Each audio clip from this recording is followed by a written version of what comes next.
안녕하세요. 백사오 목사입니다. 오늘은 1월 26일 목요일 아침입니다. 밤새 눈이 살포시 내려서 거리를 하얗게 덮어있는 신선한 아침입니다. 아마도 오전까지 눈이 계속 내릴 거라고 하는데 큰 눈이 아니기를 바랍니다. 여러분 출근길에 미끄러지지 않도록 조심하시기를 바랍니다. 변함없이 오늘도 하나님의 말씀과 함께 하루를 힘차게 출발하는 여러분 모두에게 좋으신 하나님의 복되시는 종이 함께 하시기를 바랍니다. 오늘 주신 하나님의 말씀은 마태복음 5장 1절부터 12절까지의 말씀입니다. 본문의 말씀은 예수님의 주옥같은 가르침인 산상수훈의 앞부분에 해당합니다. 산상수훈의 말씀을 통해 주님께서는 어떤 말씀을 하고자 하실까요? 오늘 본문에서는 그 산상수훈에서 가장 앞부분 일성을 다루고 있는데 그 내용의 핵심이 뭔 줄 아십니까? 그것은 바로 복입니다.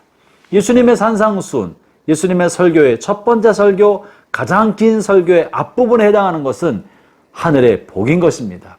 예수님은 복을 주시는 분으로서 우리가 복을 받아 누리는 삶을 살기를 원하셨던 것이죠. 그래서 이러이러한 사람이 복된 사람이다, 복이 있다라고 축복을 선언하는 것처럼 복된 이야기를 들려주고 계십니다. 이 천국의 복에 관한 소위 말하면 팔복이죠. 팔복을 선언하는 이 천국 복에 관련되어서는요, 크게 이 복에 관련되어서 두 가지 부분으로 생각해 볼 수 있는데, 하나는 하나님의 백성으로서 갖추어야 할 아름다운 성품, 예수님의 성품을 닮아가는 성품, 하나님의 백성의 성품을 갖추고 있는 그 사람이 복된 사람이다 하는 이야기를 하고 있습니다. 그것이 무엇입니까? 온유한 자가 복이 있다, 긍휼력인 자가 복이 있다, 마음이 청결한 사람이 복이 있다, 화평케 하는 사람이 복이 있다. 그러므로 천국 백성은 온유한 마음을 품고 긍휼력인 마음을 품고 마음이 청결하며 사람들 사이에서의 화평케 하는 삶을 살아야 한다. 이런 사람이 복된 삶이고, 이런 사람이 하나님의 백성이고 하나님 나라의 백성으로의 삶은 그러하다라는 이야기를 해주고 계신 것입니다. 그것이 팔복 중에서 네 가지를 차지합니다.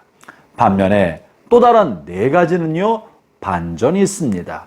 이 또 다른 네 가지는 사실은 일상 삶을 살아가는 당시의 사람들에게는요, 마음 아픈 일입니다. 고통스러운 일입니다. 예를 들면 이렇습니다. 심령이 가난한 사람은 복이 있다. 다수의 사람들은 가난에 쩌들렸던 사람들입니다.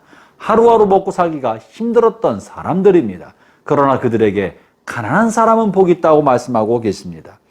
다수의 사람들은 지배를 받고 있는 식민지 백성이고 피지배 계급이었기 때문에 기득권을 가지고 있는 사람과 권력층으로부터 압박을 받고 박해를 받고 착취와 빼앗김을 당했던 사람들입니다. 그래서 한도 많고 아픔도 많았던 사람들입니다. 그들에게 뭐라고 말씀하십니까? 애통하는 사람은 복이 있다.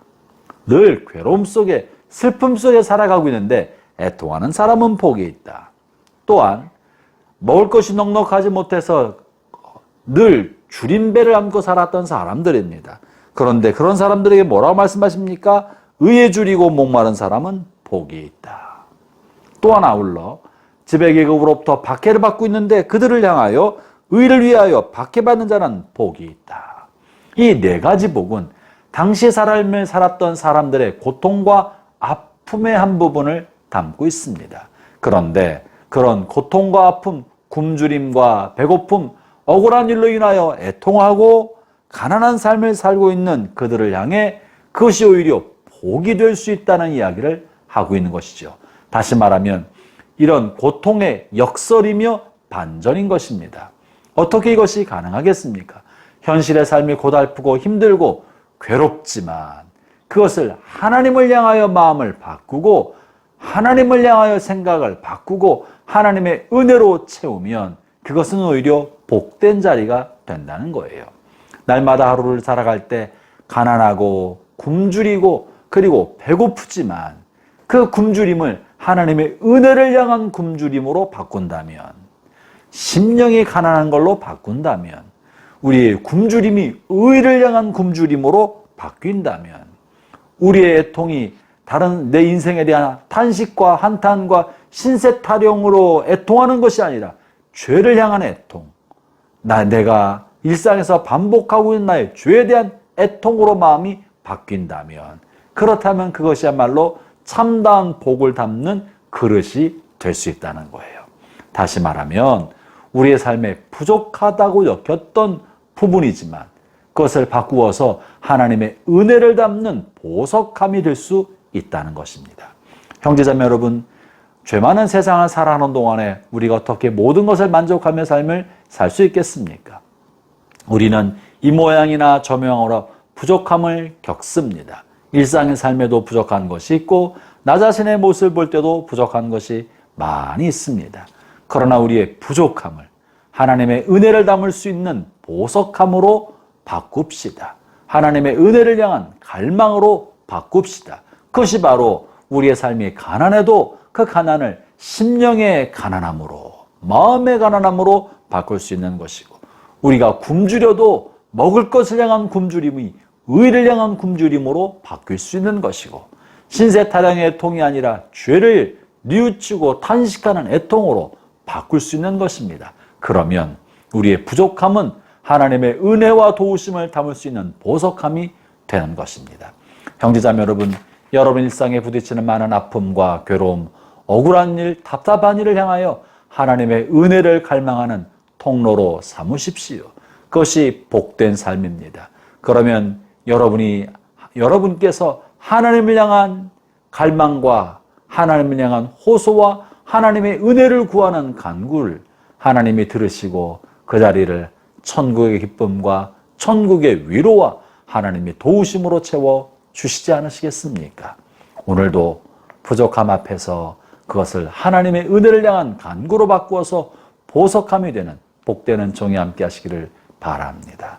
기도하겠습니다. 하나님 아버지 감사합니다.